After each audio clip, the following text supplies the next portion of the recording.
Hello guys, আপনারা দেখতেই পাচ্ছেন আজকে আমি বিভিন্ন ধরনের রেসিপি তৈরি করে ডাইনিং এ সাজাচ্ছি। মা, আমাকে পড়তে বসাবে না? কালকে আমি পড়া পারিনি বলে স্যার আমাকে মেরেছে। ঘরে গিয়ে বসো, আমি আসছি। হ্যালো গাইস, আপনারা দেখতেই পাচ্ছেন আমি কত সুন্দর রেসিপি তৈরি করেছি। এ কি করছো? আমি আগে ভিডিওটা বানাবো, তারপরে খাবে। তুমি কি শুরু করেছো বলো তো? কেন তো পাগলামি করছো? সংসারে কোনো কাজে মন নাই, সারাদিন মোবাইলের ভিডিও।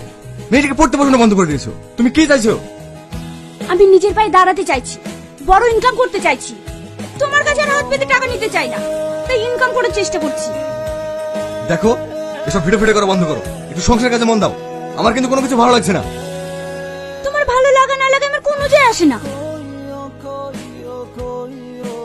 যাও, কে বলেছে তোমাকে খেতে? দাদা, ওই শাড়িটা দিন তো। ম্যাডাম, আপনি যে শাড়িটা নেবেন সেটাই খুলুন না, সবগুলো কেন খুলছেন? থামেন তো, আমি একটা শাড়ি নেব, তাও চেক করে নেব না। সব কি হচ্ছে? বুঝতে পারছো না? এই ড্রেসগুলো পরে আমি ট্রায়াল রুমে ব্লগ বানাচ্ছি। আর একটা ব্লগ হয়ে গেছি, হাত দুটো তিনটে বানিয়ে চলে যাব। দেখো, তুমি দয়া করে এসবগুলো বন্ধ করো।